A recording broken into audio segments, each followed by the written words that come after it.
ഇനി കടമെടുക്കാൻ ഒന്നുമില്ല, കിട്ടാവുന്ന കടമൊക്കെയും സംസ്ഥാന സർക്കാർ എടുത്തു. പക്ഷേ ഇങ്ങനെ കടമെടുത്ത് കഴിഞ്ഞാൽ സംസ്ഥാനത്തിൻ്റെ പോക്ക് എങ്ങോട്ടാകുമെന്നുള്ള ആശങ്കയാണ് കേന്ദ്ര സർക്കാർ വൃത്തങ്ങൾ കഴിഞ്ഞ ദിവസങ്ങളിലടക്കം മുന്നോട്ട് വെച്ചത്.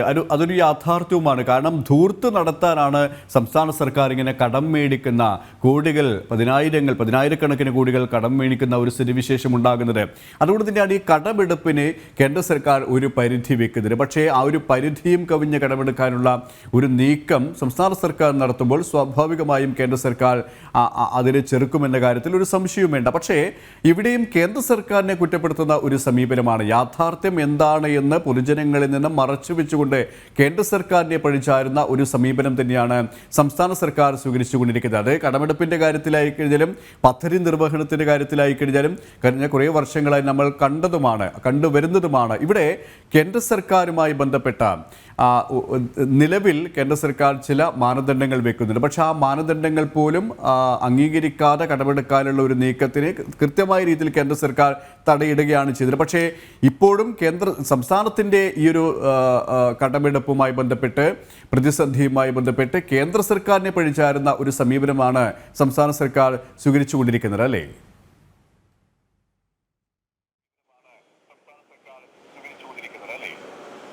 KP തീർച്ചയായും അങ്ങനെ തന്നെ വേണം കരുതാൻ. അതായത് ഈ സർക്കാരിന്റെ അമിതമായ ധൂർത്താണ് ഇത്തരത്തിൽ സാമ്പത്തിക പ്രതിസന്ധിക്ക് കാരണമാകുന്നതെന്നാൽ തർക്കമില്ലാത്ത വിഷയമാണ്. നമുക്കറിയാം, നവകേരള സദസ്സിലടക്കം നമ്മൾ കണ്ടതാണ് ഇത്തരത്തിൽ. അതായത് 1 ലക്ഷം രൂപ മാത്രം പിൻവലിക്കാൻ, ട്രഷറിയിൽ നിന്ന് 1 ലക്ഷം പിൻവലിക്കാൻ മാത്രം ഉണ്ടായിരുന്ന സാഹചര്യത്തിലാണ് ഈ നവകേരള സദസ്സ് നടക്കുന്നത്. ആ സമയത്താണ് സർക്കാരിന്റെ അമിത ധൂർത്തുണ്ടാകുന്നത്.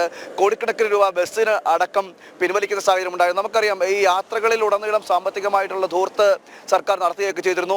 എന്നാൽ അതിനെയെല്ലാം മറച്ചു വെച്ചുകൊണ്ട് സർക്കാരിന്റെ ധൂർത്തും അനാവശ്യ ചിലവുകളുമെല്ലാം മറച്ചു വെച്ചുകൊണ്ട് കേന്ദ്ര സർക്കാരിനെ പഴിചാരിക്കൊണ്ടൊരു നീക്കമാണ് ഇവിടെ സംസ്ഥാന സർക്കാർ നടത്തിക്കൊണ്ടിരിക്കുന്നത്. അതായത് കേരളത്തിലെ സ്ഥിതിവിശേഷത്തെ അപ്പാടെ മറച്ചുകൊണ്ട് ജനങ്ങളുടെ കണ്ണിൽ പൊടിയിട്ടുകൊണ്ടൊരു നീക്കമാണ് ഇപ്പോൾ സർക്കാർ നടത്തുന്നത്.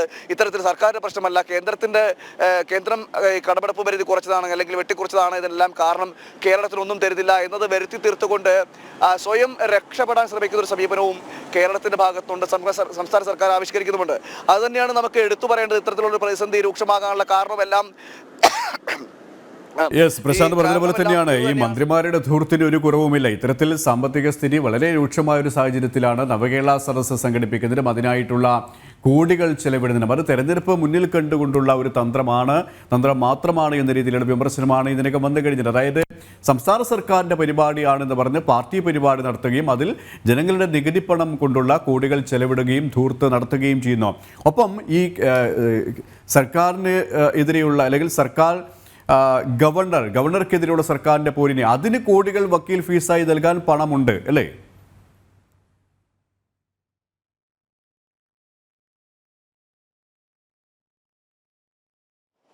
KP അതാണ് പറഞ്ഞത്. അതായത് സർക്കാരിന്റെ അമിത ചെലവിനെ കുറിച്ച് പറഞ്ഞത് അതാണ്. ഏത് വിധത്തിൽ വേണമെങ്കിലും ഇത്തരത്തിൽ അമിതമായിട്ട് ചിലവഴിക്കാൻ ട്രഷറിയിൽ പണമുണ്ട്, സർക്കാരിന് പണമുണ്ട്, ധനവകുപ്പിന് പണമുണ്ട്.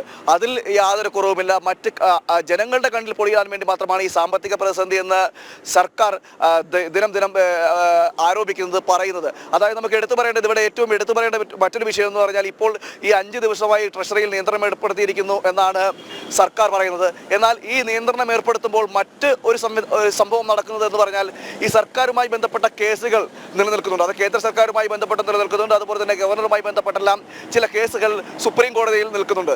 ആ സുപ്രീം കോടതിയിൽ നിലനിൽക്കുന്ന കേസുകൾക്ക് എത്ര ലക്ഷം വേണമെങ്കിലും ചെലവാക്കാൻ തയ്യാറാണ് എന്ന സന്നദ്ധത കൂടി സർക്കാർ അറിയിച്ചിട്ടുണ്ട്. അത് വാക്കാൽ മാത്രം അറിയിച്ചിരിക്കുന്ന സന്നദ്ധതയാണെന്നാണ് നമുക്ക് മനസ്സിലാക്കാൻ കഴിയുന്നത്. അതായത് ഈ കേസുകൾ വാദിക്കുന്നത് മുതിർന്ന അഭിഭാഷകരായ കപിൽ സിബലാണ്.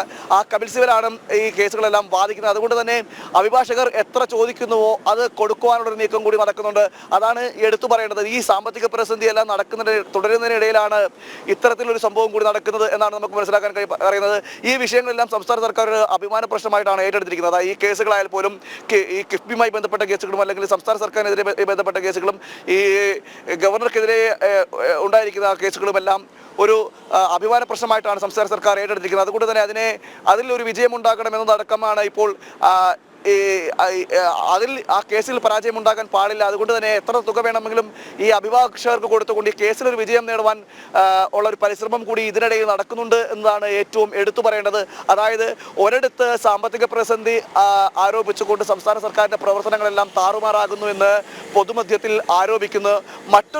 അതേസമയം തന്നെയാണ് ഇത്തരത്തിൽ എത്ര ലക്ഷം വേണമെങ്കിലും അഭിഭാഷകർക്ക് വേണ്ടിയിട്ട് തുക ചിലവാക്കാൻ കഴിയും അല്ലെങ്കിൽ കൊടുക്കാം എന്ന രീതിയിൽ മറ്റൊരു ധൂർത്ത് ഇവിടെ നടക്കുന്നത്. ഇത് രണ്ടും നടക്കുന്നതും ഒരേ സമയത്താണ് എന്നതുമാണ് ശ്രദ്ധേയം. KP എന്തായാലും വളരെ സാമ്പത്തിക പ്രതിസന്ധി എന്ന് ആരോപിക്കുമ്പോഴും സംസ്ഥാന സർക്കാരിൻ്റെ ധൂർത്തിന് കുറവൊന്നുമില്ല എന്ന് നമ്മൾ മാധ്യമങ്ങളടക്കം അടിക്കടി പറയുമ്പോഴും അതിനെ അക്ഷരാർത്ഥത്തിൽ അംഗീകരിക്കുന്ന അല്ലെങ്കിൽ അതിനെ സാധൂകരിക്കുന്ന ഒരു സമീപനമാണ് ഇപ്പോൾ സംസ്ഥാന സർക്കാരിൻ്റെ ഭാഗത്ത് ഉണ്ടാകുന്നത്.